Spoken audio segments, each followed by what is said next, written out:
Bienvenue dans le Retour au réel, le podcast de ceux qui ne veulent pas seulement critiquer, mais aussi créer. Je tenais encore une fois à remercier tous ceux qui m'ont écrit, qui ont partagé, qui ont écouté les précédents épisodes, et nous sommes chaque semaine plus nombreux à sortir du prêt-à-penser facile. Dans ce podcast, je vous propose des réflexions pour changer vos vies concrètement, loin des caricatures, loin des imaginaires inatteignables, dans le but de tendre vers plus de cohérence entre un idéal élevé et le réel. Aujourd'hui, je vais parler de communauté et de communautarisme. Dans l'opinion publique française, dans les médias, le mot communautarisme est un gros mot. Et pourtant, si l'on en croit le sociologue Jérôme Fourquet, auteur du célèbre livre L'Archipel français, nous sommes une société de plus en plus morcelée. Il y a d'une part un morcellement en classe sociale, un morcellement en origine ethnique, un morcellement des pratiques religieuses, un morcellement des clivages idéologiques. Tout semble renforcer des îlots communautaires. Et dans une société en crise, dans laquelle finalement l'individu se retrouve de plus en plus seul pour faire face à toutes les différentes pressions qu'il doit gérer au quotidien, c'est-à-dire que ce soit la crise économique, la crise migratoire, la crise écologique, eh bien de plus en plus de Français se perçoivent comme victimes d'un déclassement progressif. Alors nos gouvernants en ont pris conscience, mais la réponse qu'ils ont décidé de donner à ce phénomène de la communautarisation sous forme d'îlots, eh bien, c'est la lutte contre les séparatismes. Je ne sais pas si vous vous souvenez, c'était suite à la terrible décapitation du professeur Samuel Paty. La résolution avait été de lutter contre les séparatismes en interdisant l'école à la maison, en pratiquant des dissolutions d'associations jugées séparatistes, en décidant de surveiller de plus en plus les écoles hors contrat. Et dans les faits, cette lutte contre les séparatismes s'est retrouvée un petit peu dans le contexte de l'en même temps macronien, c'est-à-dire qu'on s'en prend à la fois à certaines figures censées symboliser l'islam radical, mais également à toute forme de séparatisme qu'on pourrait juger de français ou catholique. Alors, justement, par rapport à cette réaction républicaine, on peut se dire que plus une société éclate, plus on essaye de maintenir artificiellement son unité, mais avec des remèdes qui, en réalité, ne font qu'accélérer la maladie. Alors, dans ce podcast, je vous propose de nous interroger sur l'avenir de notre société en crise sous le prisme de la communauté ou du communautarisme, comme vous voudrez. Et je vais commencer par citer le philosophe paysan Gustave Thibon, que j'ai déjà évoqué dans les précédents podcasts et auquel je dois le nom du Retour au réel, puisque c'est le nom d'un de ses ouvrages. Gustave Thibon nous dit « Dans un organisme malade, l'unité dégénère en centralisation et la pluralité en anarchie. Cette pseudo-unité qu'est la centralisation se fait généralement autour de l'élément le plus corrompu. Un corps malade est asservi aux exigences du moins sain de ses organes. Une nation malade est gouvernée par la lie de ses habitants. Le mal appelle un remède artificiel, dans notre cas de figure, la lutte contre les séparatismes au nom des valeurs républicaines, et le remède artificiel, à son tour, après un coup de fouet factice, aggrave le mal. Je cite toujours Gustave Thibon. La dissolution anarchique cherche dans un étatisme glacé un refuge contre elle-même. Alors la question que je vous propose de nous poser ensemble pendant ce podcast, c'est de savoir si la communauté est un danger à combattre ou un avenir à dompter. Mon plan sera d'abord d'évoquer qu'est-ce que c'est qu'une communauté, de définir un petit peu ce qu'on peut entendre par là et les différentes conceptions de la communauté. Ensuite, je voudrais évoquer les causes de l'individualisme, la disparition, on pourrait dire, du phénomène communautaire à l'époque contemporaine. J'évoquerai ensuite mon expérience personnelle de la communauté. Et puis, à la fin, j'essaierai de finir par une sorte de petit communauté mode d'emploi. Alors, évoquons déjà ensemble qu'est-ce que c'est que la communauté. Déjà, quand on parle de communauté, on peut parler de multiples appartenances qui se chevauchent et qui ne s'excluent pas. C'est-à-dire qu'on est d'abord les membres d'une famille, ensuite on est les habitants d'un village, d'une région, d'un pays, et finalement nous appartenons aussi à une civilisation. Nous sommes aussi parfois On peut se définir comme membre d'une communauté religieuse, catholique, musulman, protestant, et ces appartenances communautaires sont comme des poupées russes. Elles ne se contredisent pas nécessairement, elles s'imbriquent. Je vais faire un petit détour par la philosophie politique, puisque dans la réflexion de philosophie politique contemporaine, on a un peu 3 écoles de pensée de l'État et de la justice et du droit qui conçoivent justement la société à travers 3 modèles.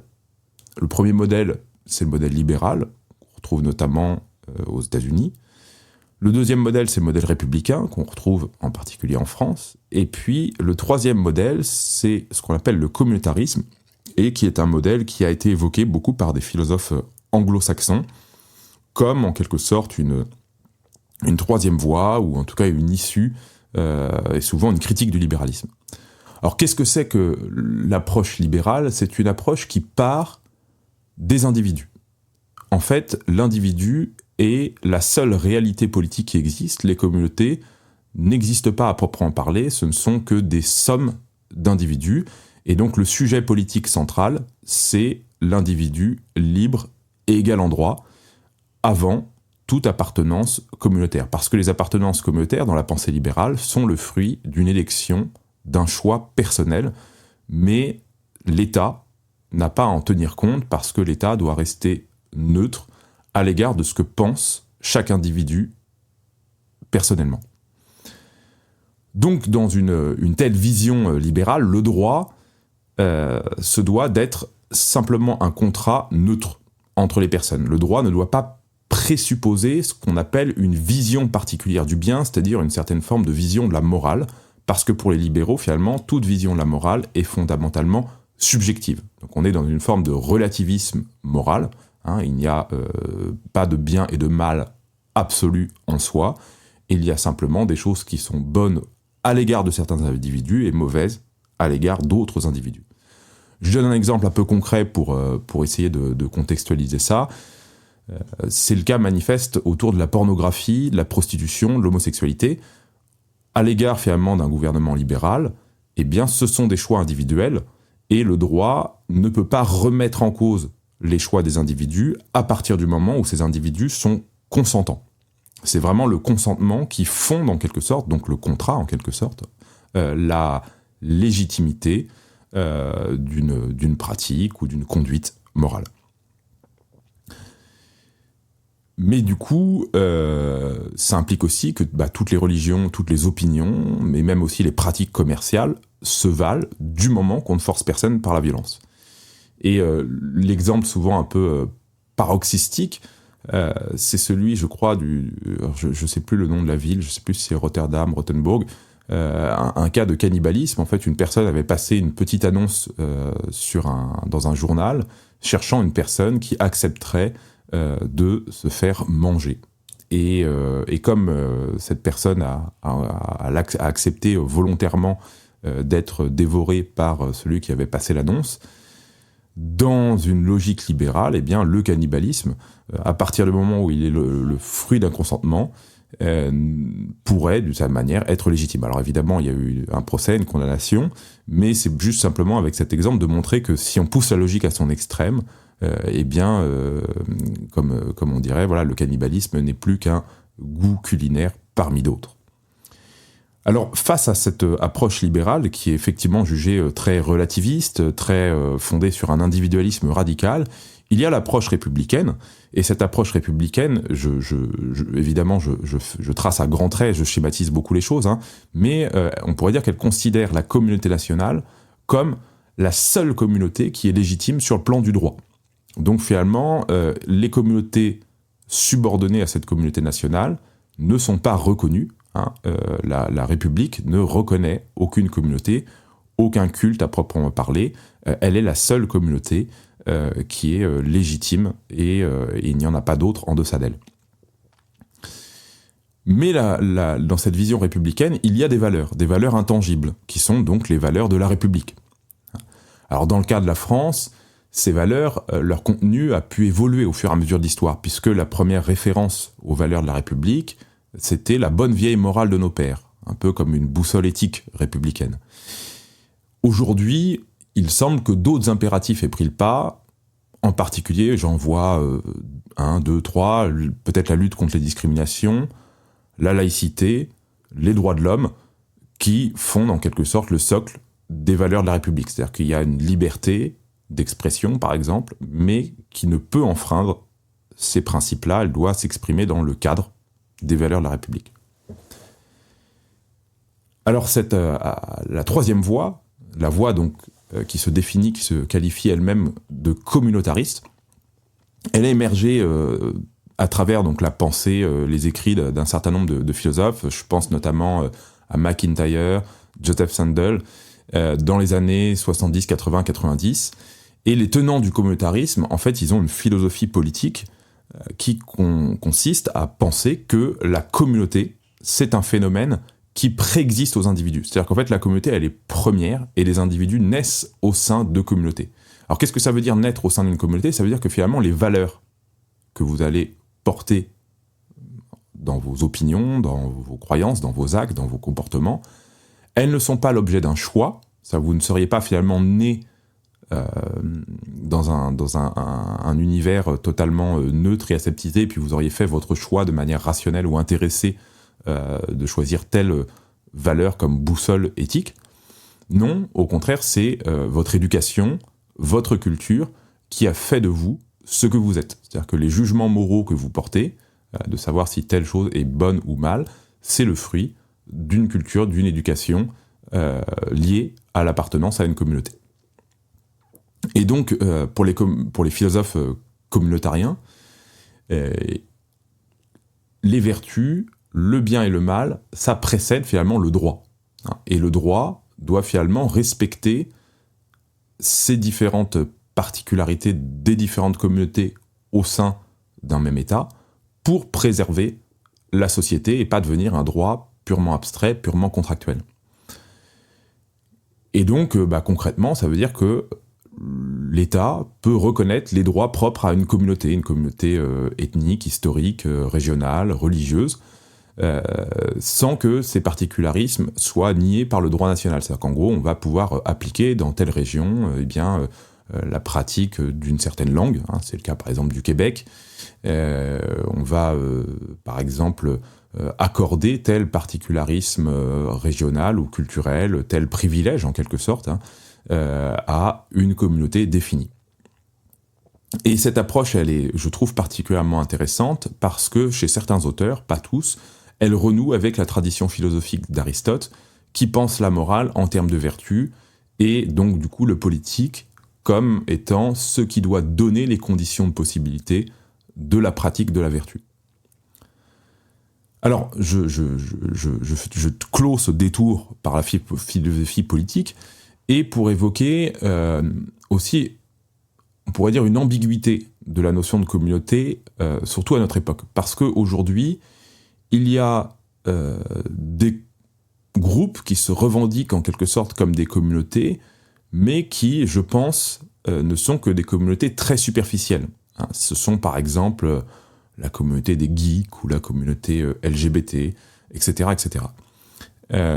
Essayons de réfléchir profondément à ce qu'est une communauté dans son essence.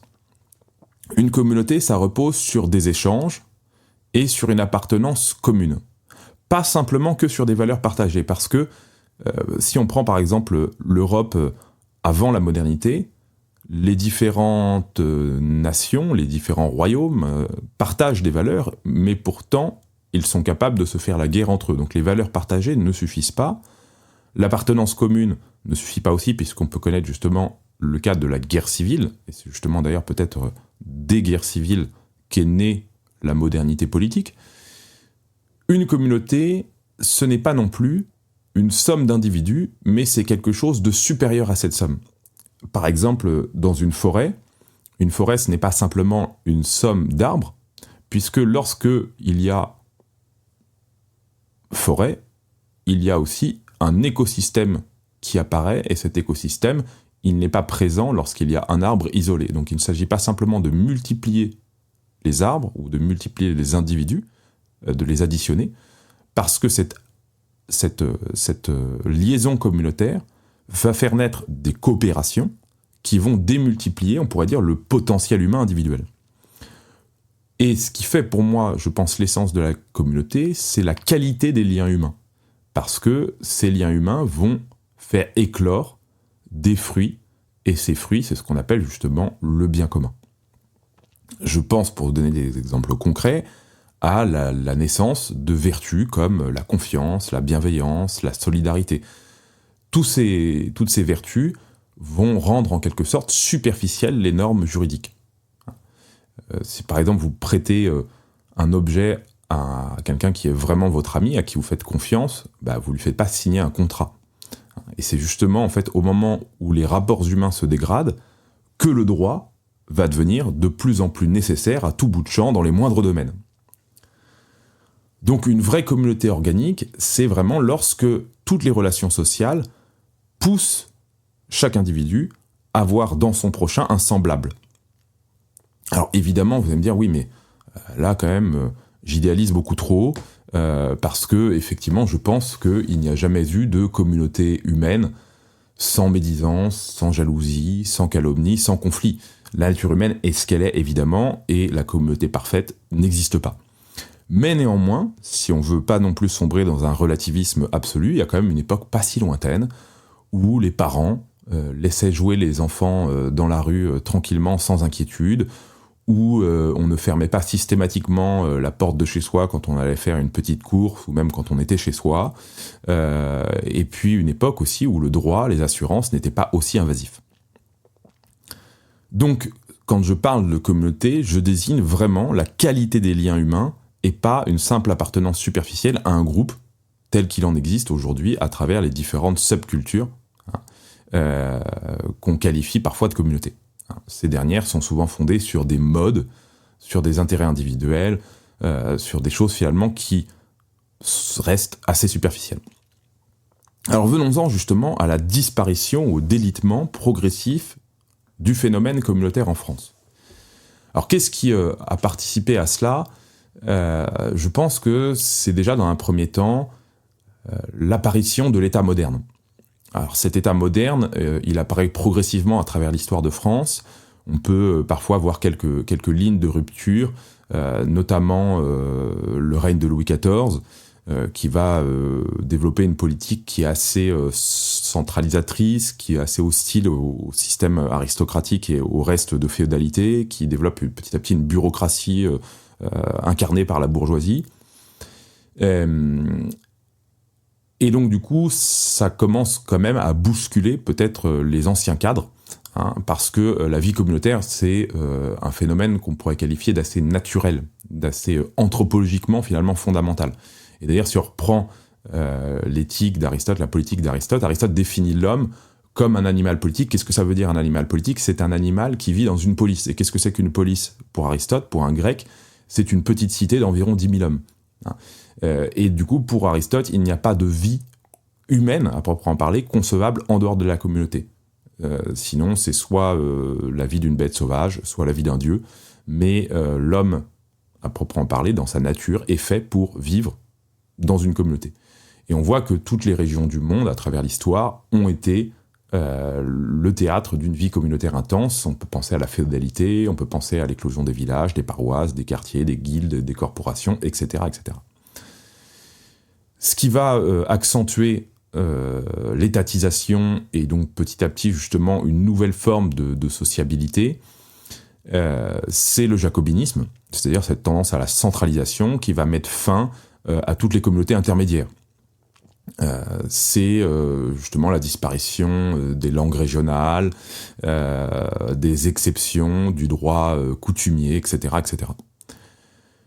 Ce qui va évidemment accélérer ce phénomène, c'est l'exode rural, couplé à la révolution industrielle, parce que qu'est-ce que provoque l'exode rural ? C'est que quand vous étiez finalement depuis X générations dans le même village, métayer de père en fils, paysan de père en fils, et que à partir d'une génération, souvent au 19e siècle, enfin il y a eu plusieurs vagues, on va dire, d'exode rural en France, il y en a eu aussi après la Seconde Guerre mondiale, eh bien vous devenez un ouvrier à la ville, et vous êtes noyé dans une sorte de flot urbain où vous allez oublier naturellement vos coutumes, vos racines, et mener la vie du prolétaire moderne qui rêve de devenir, d'ici 1 ou 2 générations, un petit bourgeois. Ce qui va, comme je disais, voilà, la révolution industrielle, en quoi elle délite le lien communautaire, c'est à travers des exemples tout simples. Avant le chauffage central, la famille se retrouve le soir à la veillée où on raconte des histoires, on parle ensemble, on partage des choses ensemble autour du foyer, de l'âtre, de la cheminée. À partir du chauffage central, tout le monde peut être chacun dans sa chambre, chacun dans sa pièce. À partir de la télévision, évidemment, chacun se retrouve, on parle plus à table et on écoute tous la télé. Puis avec l'apparition du smartphone, on n'est même plus tous devant la télé, on est chacun devant son écran. La voiture l'apparition de l'automobile va absolument bouleverser la répartition de l'habitat, puisque autrefois, finalement, sans voiture, on est obligé de travailler à côté de chez soi. On peut saluer des gens qu'on croise au quotidien sur son chemin parce que justement on a le temps. Quand on est enfermé dans l'habitacle d'une voiture, les gens qu'on croise, on ne fait que les voir et à peine. Et puis l'apparition aussi de la mécanisation de l'agriculture a fait que il n'était plus nécessaire d'avoir autant de gens dans les campagnes et donc beaucoup de paysans se sont retrouvés sans travail et donc à devoir aller travailler dans les villes. Alors certes, aujourd'hui, il reste quelques lieux de sociabilité que sont les PMU, la machine à café dans l'entreprise, la sortie d'école, mais on peut quand même reconnaître que le confort moderne, apporté par la révolution industrielle, a délité fortement les liens humains. Et puis, un autre facteur explicatif, c'est la société de consommation, parce que plus elle progresse, plus elle transforme des choses qui étaient l'objet d'un échange, d'un don et d'un contre-don, en services payants. Autrefois, on pouvait garder ses enfants à tour de rôle, se prêter des objets. Petit à petit, aujourd'hui, on met en place des services payants où vous allez pouvoir louer votre perceuse. Voilà. Et puis, on est aussi dans un univers concurrentiel, où puisque la publicité nous impère en quelque sorte de se procurer les nouveaux objets en créant en permanence des désirs, c'est toujours une course pour le plus gros salaire et on est prêt à piétiner les autres en quelque sorte pour s'offrir ce confort. Et enfin, pour conclure cette histoire en quelque sorte du délitement des liens communautaires, je mettrais comme facteur très important la crise de l'Église. Parce que s'il existait une institution capable d'être vraiment un phare dans la tempête, d'être une digue contre le raz-de-marée individualiste, c'était vraiment bien l'Église catholique. L'Église était présente dans tous les villages, l'Église prônait un idéal qu'on pourrait qualifier d'antimatérialiste et d'altruiste.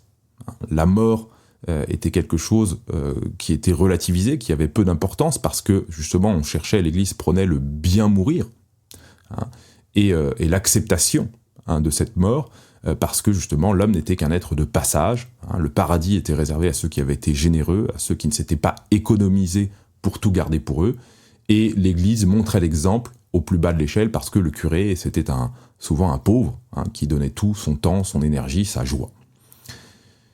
Mais qu'est-ce qui s'est passé ? Eh bien, effectivement, l'Église, dans les années 70, a décidé de suivre la marche du siècle. Elle a voulu être à la page, elle a changé son discours, elle a arrêté de parler de l'enfer, du paradis, de la mort. Finalement, la cérémonie des funérailles est devenue presque, dans certains cas, une cérémonie quasi laïque. On ne parle plus finalement de ce qu'il y a d'après la mort. On se contente de célébrer le défunt. Donc l'Église s'est un peu auto-sabordée, comme dirait Georges Brassens. Sans le latin, la messe nous emmerde. Alors que Georges Brassens, c'était pas vraiment une grenouille de bénitier, mais voilà, il y a cette grande crise. Et finalement, tout le monde a quitté l'Église. Les gens ont voté avec leurs pieds, ils sont sortis de l'Église. Et aujourd'hui, l'Église n'est plus qu'une petite organisation en perte de vitesse, souvent à la remorque de tout ce qui peut passer. Elle ne sait plus vraiment ce qu'elle veut. Et puis d'ailleurs, tout le monde se moque un peu de ce que veut l'Église, sauf quand il s'agit de taper sur les curés pédophiles ou les relents homophobes persistants dans ce qui reste d'une Église en peau de chagrin. Alors, suite à ce constat un peu macabre de l'avènement de l'individualisme au détriment des liens communautaires, je voudrais évoquer mon expérience personnelle. Et, je me suis marié en 2014, j'étais parisien et je n'avais jamais conçu de quitter Paris. C'était une ville que j'aimais énormément, à laquelle j'étais très attaché, pour son architecture, pour ses musées, pour les souvenirs tout simplement que de mon enfance à Paris. Mais petit à petit, une fois marié, devant travailler, on voit que le coût de la vie est exorbitant, qu'on habite un tout petit appartement et que finalement, tout ce qui s'offrait dans la période étudiante de jeunes adultes diminue de plus en plus parce que le rythme de la vie se résume à métro, boulot, dodo. Et donc en 2014, voilà ma première année de mariage, je fais un stage de fin d'études dans la publicité et petit à petit tout ça, comme je crois que je l'évoquais dans le premier épisode, voilà, s'annonce un petit peu comme contradictoire par rapport à mes aspirations personnelles, spirituelles, politiques. Et quand on fait finalement quelque chose dans lequel on ne croit pas, quand on fait même quelque chose parfois qui est à l'encontre de ce dans quoi on croit, eh bien, voilà, on risque à un moment donné de vriller, voilà. Donc, il m'est apparu de plus en plus important de mettre ma vie en cohérence avec mes idées. C'est d'ailleurs un petit peu la ligne de ce podcast, hein, c'est chercher la cohérence par rapport à son idéal. Et du coup, j'ai réfléchi à ce que j'aimais peut-être le plus et à quitter Paris. Alors j'y reviendrai plus en détail dans un autre podcast. Je pense que j'essaierai d'organiser avec d'autres personnes qui ont connu la même démarche. Mais je pensais quitter Paris pour en fait une autre grande ville. Une grande ville dans laquelle les prix de l'immobilier étaient un peu moins chers et qui nous aurait laissé un peu plus une marge un peu plus importante pour continuer à être des urbains dans une jolie ville, mais tout en ayant un appartement un peu plus grand, un peu plus de confort. Et il s'est trouvé donc que on m'a proposé de venir enseigner dans une école hors contrat au fin fond de la Normandie, dans l'Orne, une petite commune de 4000 habitants qui reste une ville, hein, mais une toute petite ville. Et du coup, donc ce déménagement s'est fait un peu sur un coup de tête, à la rentrée, sans réfléchir. Beaucoup de nos amis s'interrogeaient énormément de ce départ qui leur paraissait être comme un enterrement en race campagne. Et moi, ça m'enthousiasmait beaucoup. J'étais assez curieux de découvrir une nouvelle vie, tout urbain que j'étais. Et puis voilà, donc notre arrivée s'est faite. On a cherché rapidement un logement parce que fallait rapidement se loger, tout simplement. Et puis petit à petit, voilà, ça a été un peu dur les premiers mois parce que voilà, c'est un changement de vie. Nous, en plus, c'était notre premier enfant, changement de métier, enfin voilà, plus aucun repère. Et donc, du coup, on a été assez vite tenté de repartir, si ce n'est à Paris, au moins peut-être dans une ville un peu plus grande.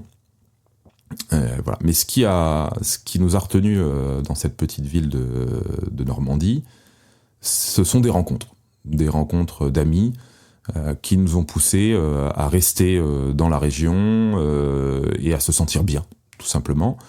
Donc voilà, il y a eu un temps d'acclimatation qui s'est fait progressivement. Et puis, je dirais que voilà, ce qui a peut-être nous a conforté en quelque sorte dans ce choix, ce sont des petites victoires en quelque sorte. D'une part, on a réussi à faire venir d'autres amis s'installer auprès de nous. Donc c'était, voilà, tout d'un coup, les choses prenaient une dimension encore plus importante. Et puis on a décidé de s'investir un peu dans la vie locale, en espérant très naïvement prendre place un jour au conseil municipal.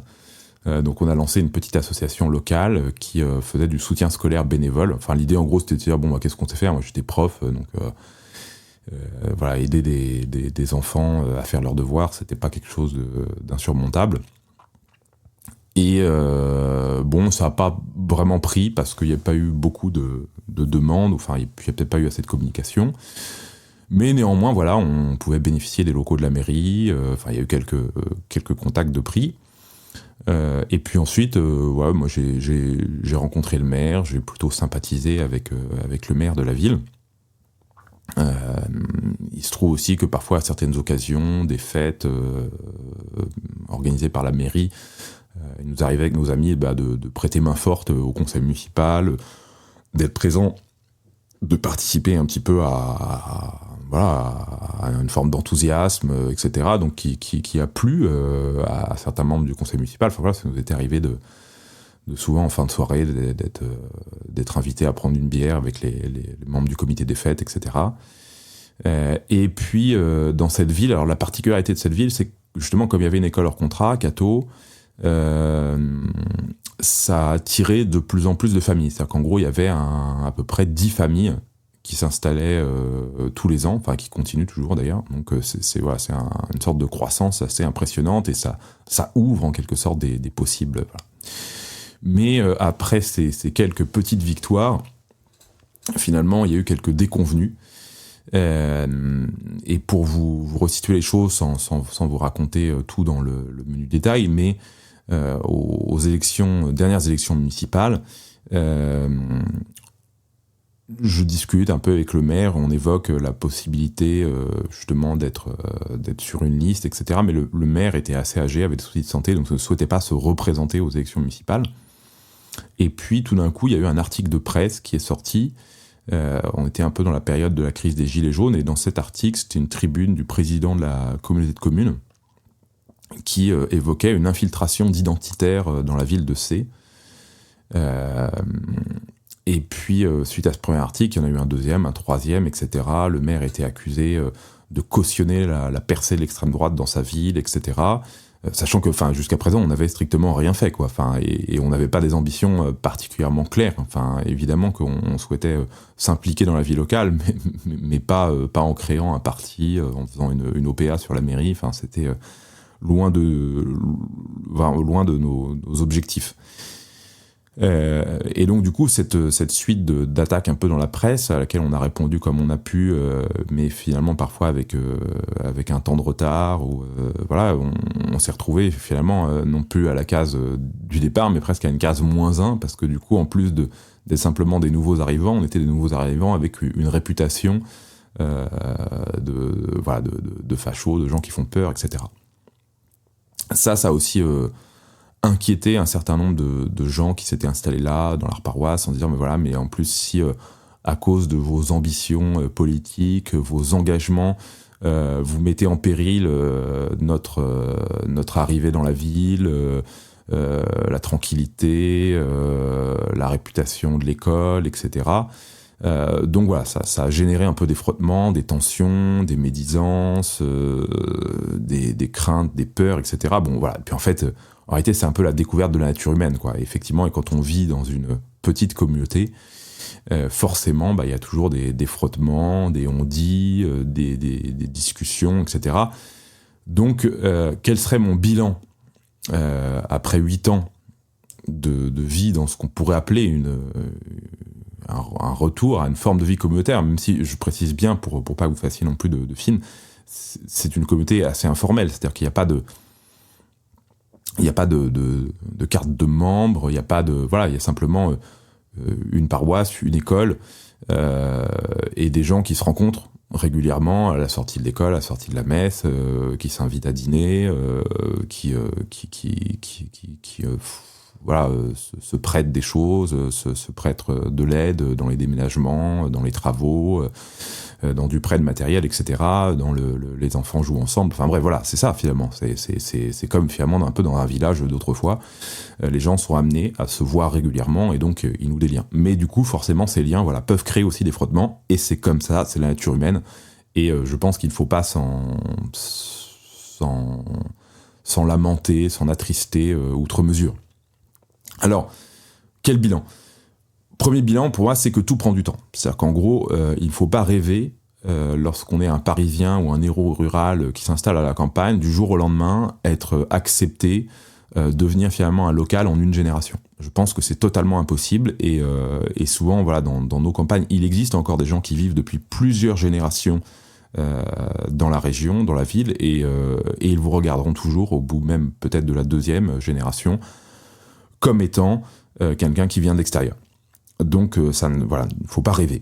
Vous serez toujours perçu comme un arrivant extérieur. Néanmoins, comme tout prend du temps, il faut se projeter sur les générations à venir. C'est-à-dire qu'en gros, moi, aujourd'hui, je pense à l'avenir de mes enfants, voire même peut-être de mes petits-enfants. Et donc, du coup, j'essaye de bâtir les choses vraiment sur le temps long, sans précipitation.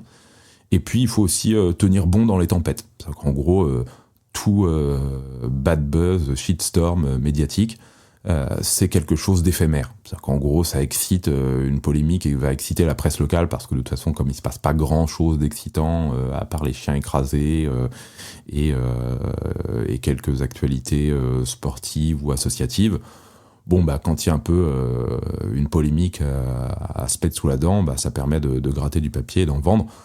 Mais ça dure une semaine ou deux, on en reparle un peu après, mais moi, à titre personnel, j'ai pas eu d'attaque contre moi, j'ai même eu plutôt des témoignages de soutien, ça m'a permis de rencontrer des gens, ça a été une expérience intéressante.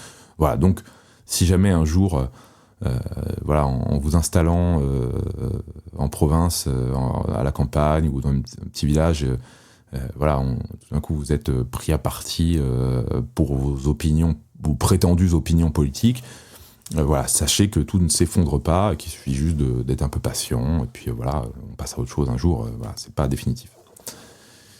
Ce qu'il faut, c'est de persévérer, et c'est de se dire que petit à petit, en créant du lien, vous allez pouvoir bâtir peut-être des conditions plus humaines pour vous-même et pour vos enfants.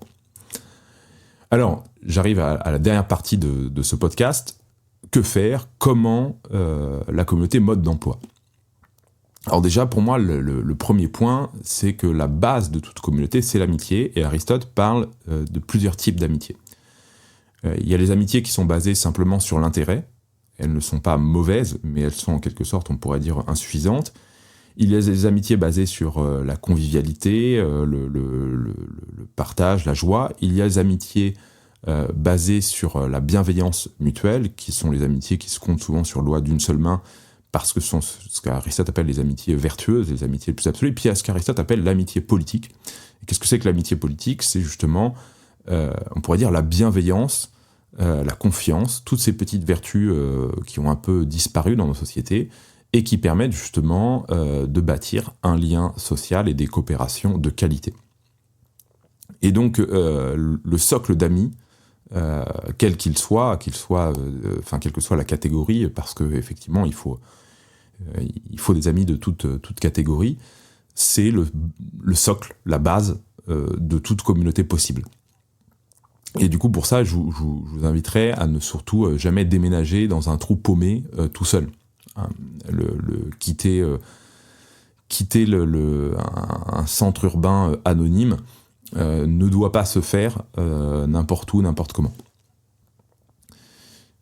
La deuxième étape de la communauté, c'est son entourage proche, c'est son voisinage. Et là-dessus, effectivement, c'est vrai qu'on a un peu perdu l'habitude de bien s'entendre avec ses voisins. Parfois, on a tendance aussi à considérer que les voisins peuvent être invasifs. Mais je pense qu'il faut accepter parfois effectivement que nos voisins viennent nous voir, puissent rentrer chez nous, puissent venir prendre l'apéritif à la maison. Ça me semble être quelque chose qu'on a perdu et qui n'a rien de malsain. Et parfois il faut renoncer un petit peu à une certaine forme d'intimité très propre aux esprits modernes. C'est évidemment la politesse, mais c'est concevoir que la vie de village empêche tout anonymat. C'est-à-dire qu'en fait, à partir du moment où on vit dans une police, une cité finalement, où le nombre d'habitants est de 1000, 2000, 3000, 4000, l'anonymat devient quelque chose de révolu. Et donc tout se sait, et donc ça implique une certaine forme de tenue au quotidien, où on sait que toute toute malveillance sera sue petit à petit comme un peu une rumeur qui se répand comme une traînée de poudre. Mais ça implique aussi des bonnes choses, parce que typiquement, si vous faites travailler un artisan local chez vous, ou même si vous êtes artisan et que vous travaillez à côté de chez vous, on joue sa réputation en fait, parce que finalement un artisan va fonctionner en local beaucoup sur la recommandation et le bouche à oreille. Donc voilà, tout ça finalement recrée une obligation en quelque sorte morale où on ne peut pas faire tout et n'importe quoi. Il est important du coup d'essayer de faire renaître un petit peu cette proximité des liens, et notamment à travers l'échange de services, qui est la base en quelque sorte, on pourrait dire, de l'amitié politique, de l'amitié même intéressée, mais c'est pas forcément quelque chose de mauvais, l'amitié intéressée. C'est juste que c'est pas une amitié parfaite et une amitié absolue, mais elle existe, elle est réelle, et elle doit exister. Et je pense que justement, si on critique l'amitié au nom du fait qu'elle serait totalement désintéressée, finalement on fait une croix sur beaucoup de relations humaines. Alors, effectivement, j'ai évoqué dans mon parcours le fait de quitter un peu les villes, et voilà, comme je vous ai dit, c'est quelque chose auquel je reviendrai, mais pourquoi ? Pourquoi ? Parce que souvent, les quartiers dortoirs sont des lieux d'anonymat complet, et donc du coup, qui facilitent le repli totalement individualiste. D'autre part, souvent dans les centres urbains, la vie coûte très cher, et du coup, ça implique effectivement beaucoup d'habiter dans un espace exigu, une forme d'inconfort, de tension permanente. Alors je reviendrai un peu plus longuement sur moi ce qui m'a poussé à quitter les villes, et ce qui me semble être pas simplement qu'un goût personnel ou qu'une lubie individuelle, mais qui peut être quelque chose qui résout un certain nombre de problèmes. J'y reviendrai dans une prochaine émission. Comme je disais, la communauté, dans son essence, ce sont des liens de qualité. Et donc pour ça implique aussi de sortir de sa timidité, d'aller voir les gens souvent, d'entretenir ces liens. Je donne un exemple, moi, de choses que j'ai faites et mises en pratique. C'est j'essaie d'organiser 3 fois par an un apéritif dans lequel j'invite que les messieurs, et ça fait écho un peu à la notion de Mannesbund, enfin de lieux dans lesquels les hommes se retrouvent. Que les messieurs, parce que c'est plus simple, et il y a une forme de simplicité dans les discussions, l'ambiance, etc. Puis ça fait moitié moins de personnes à recevoir, parce que quand vous recevez des couples, du coup ça multiplie tout par 2. Et j'invite simplement les gens à apporter une bouteille et un plat, et à discuter, et même à discuter avec les gens qui ne connaissent pas. Donc ça permet d'entretenir un réseau, faire en sorte que les gens se connaissent, peuvent sympathiser. C'est important aussi de sympathiser avec des artisans, parce que les artisans font la vie locale, et c'est justement, ça va aussi leur donner l'opportunité de rencontrer vos amis, d'étendre eux aussi leur réseau, et d'impliquer finalement dans la boucle de ce lien différents acteurs locaux. Alors aussi, il y a l'engagement local. Et comme je vous l'ai dit, cet engagement local, il n'est pas facile, parce que tout ne se fait pas rapidement. Moi, je pense qu'un engagement local qui est assez simple et à la portée de tous, c'est l'engagement associatif, que ce soit dans un club sportif, dans une association musicale, en tant que pompier bénévole. C'est pas quelque chose que j'ai fait, mais c'est ce que certains amis ont fait et que je trouve vraiment excellent. Si vous habitez à la campagne, je vous inviterai à passer votre permis de chasse. Moi, pareil, alors là, pour le coup, c'est un conseil que je donne, mais que j'ai pas fait moi-même. C'est quelque chose sur lequel je procrastine depuis un certain temps. Mais la chasse est vraiment, à la campagne, un vrai lieu de socialisation, un vrai lieu où on rencontre du monde, où on discute avec les gens. C'est un art de vivre.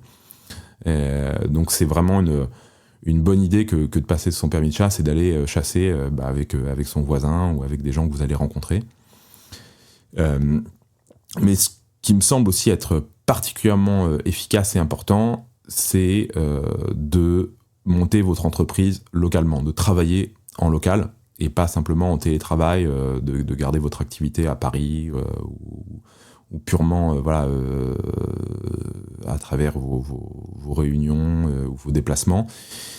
Encore une fois, c'est pas quelque chose que je fais aujourd'hui. Je travaille beaucoup en télétravail, etc. Mais si vous devenez un acteur économique local, c'est aussi à travers justement votre activité professionnelle que vous faites connaître et que vous jouez aussi votre crédibilité, votre réputation. Et on respecte toujours les acteurs économiques locaux parce que justement, c'est eux qui font vivre une région, un territoire. Je vous inviterai aussi à essayer d'aller aux conseils municipaux. Ils sont ouverts au public. Ça permet de suivre aussi les délibérations de sa ville. Et puis d'être un peu au courant des projets, des chantiers, et puis de réfléchir, parce que si un jour vous finissez par faire partie du conseil municipal, vous connaîtrez un petit peu les enjeux, l'historique, les différents chantiers, les différentes problématiques de votre ville. Vous n'arriverez pas en débarquant sans rien connaître. Et un conseil que je vous donne, c'est de ne surtout pas vous présenter à des élections locales, municipales, sans être invité au sein d'une liste de personnes qui habitent dans la région depuis plus longtemps que vous. Parce que sinon, ce sera pris toujours comme une manière de donner une leçon aux gens qui habitent là, d'arriver en conquérant. Et pour avoir fait cela un peu malgré moi, sans vraiment m'en rendre compte, ça n'a pas porté beaucoup de fruits. Donc il faut être à l'écoute des gens. Il faut le faire humblement, et il faut d'abord rendre service en fait, se présenter sans rien apporter, que en se mettant un peu au service des gens, en acceptant un peu d'obéir, de rien commander, de découvrir en fait, tout simplement. Et puis sur la visée sur le temps long, comme je vous disais, c'est de penser finalement à ses enfants. Moi, je me dis qu'en fait, si mes enfants restent dans la région dans laquelle j'ai choisi de m'installer, j'aurais déjà gagné, en quelque sorte, mon combat.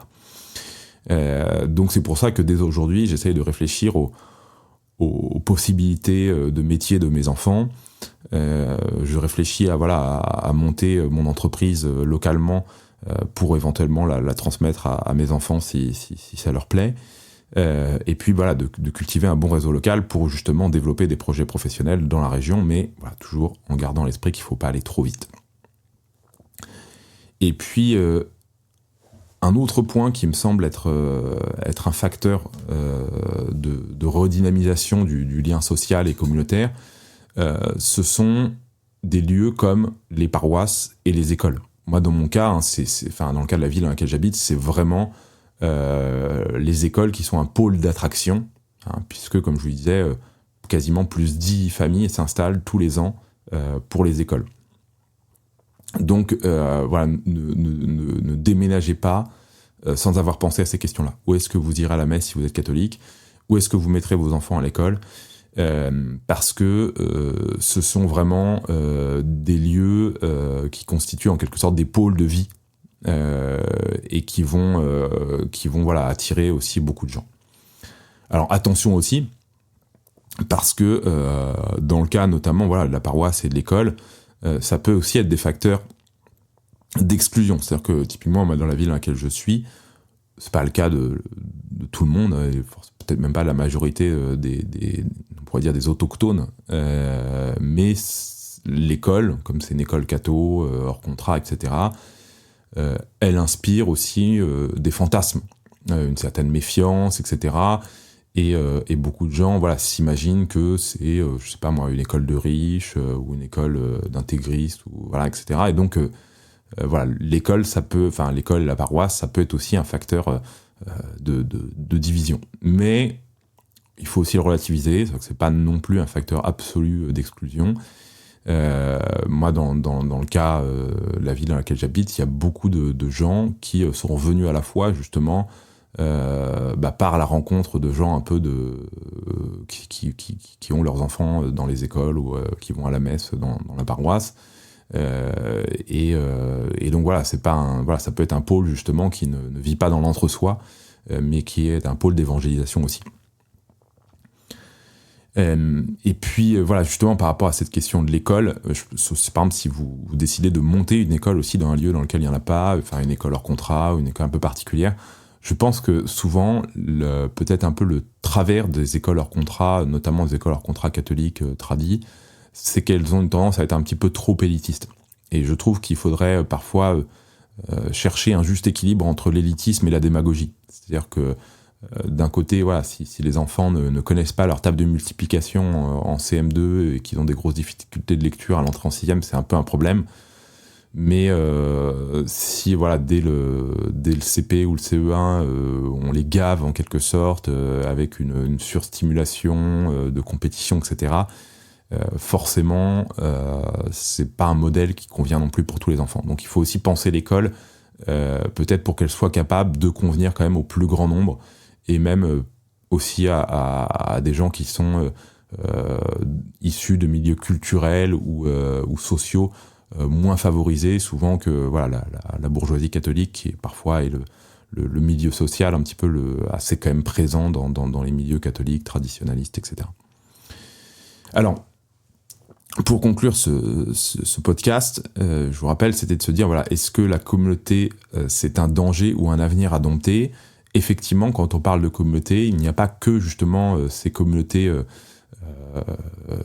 catholiques, ces communautés de Français, etc., qui cherchent à s'enraciner en retrouvant un lien, voilà, avec une forme de vie qui a été celle de nos ancêtres.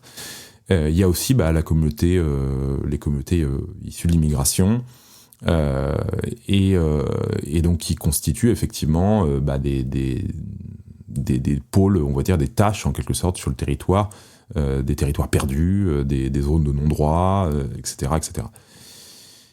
Alors moi j'aurais tendance à penser que c'est un peu un avenir inéluctable. C'est-à-dire qu'en gros, comme je le disais en début de podcast, la République pourra toujours durcir à travers des nouvelles mesures contre les séparatismes, mais à un moment donné, ça ne peut pas, on peut pas en fait lutter contre un phénomène qui appartient à des logiques anthropologiques, sociales, civilisationnelles, aussi lourdes.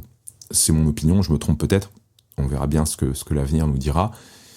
Mais que du coup, en fait, notre intérêt est davantage de dompter cet avenir communautaire qui sera peut-être l'avenir de notre pays. C'est-à-dire de s'en faire des acteurs, de chercher à le comprendre, à le maîtriser et à en tirer le meilleur parti. Parce qu'effectivement, pourquoi nos parents, grands-parents ont choisi, d'une certaine manière, se sont tournés vers un modèle plutôt individualiste, c'est parce qu'ils voyaient beaucoup d'inconvénients dans la promiscuité communautaire.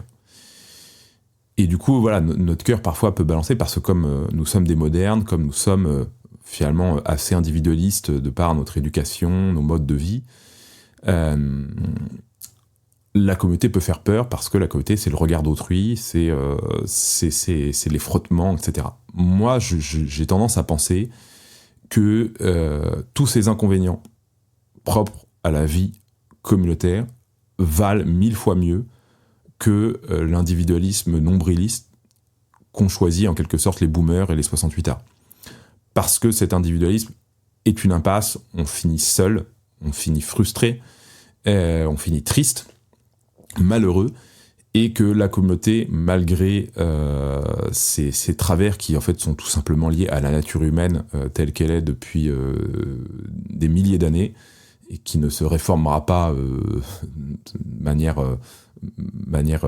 magique ou idéale, eh bien, néanmoins, la communauté apporte plus de joie, plus de chaleur humaine. Elle peut développer un potentiel humain qui, selon moi, est 1000 fois mieux et 1000 fois plus réel et ouvert que l'individualisme.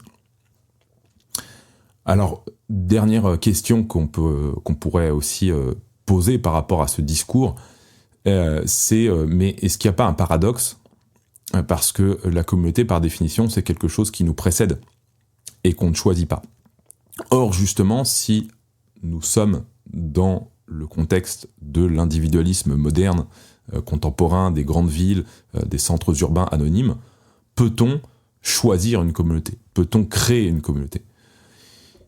Eh bien, je répondrais que si on n'a pas d'autre choix, ou que la seule alternative, en quelque sorte, au choix d'une communauté, à la création d'une communauté, c'est de finir en individu isolé, eh bien, en réalité, créer sa communauté, se tourner vers une communauté élective, enfin qu'on a choisie, eh bien me semble être le meilleur choix à faire. Parce que, encore une fois, ce qui fait la valeur d'une communauté, ce n'est pas son historicité, ce n'est pas son authenticité, mais c'est la qualité des liens humains qui la composent. Et donc, de la même manière que il y a des communautés historiques qui ont été fondées à un moment donné de l'histoire, un monastère bénédictin, il a toujours une fondation, ça arrive qu'il y ait des monastères bénédictins qui partent quasiment de zéro, enfin, il y a une éducation et une transmission qui est faite quand même par ceux qui vont le fonder. Mais il y a des nouveaux monastères et chaque grande abbaye, par exemple, elle a son histoire et elle a bien commencé d'exister à un moment donné. Et bien, c'était la même chose pour les villages, ils ont été fondés à un moment donné. Toute communauté humaine, elle a eu un commencement. Et donc, si nous sommes à une époque finalement où les communautés se sont effondrées, il va bien falloir les recréer. Voilà, c'est le mot de la fin. Si ce podcast vous a plu, je vous invite à le partager sur vos réseaux, à le partager à vos amis, à le noter sur votre plateforme d'écoute. Et surtout, n'hésitez pas à m'envoyer un message parce que cela me fait très plaisir. À bientôt.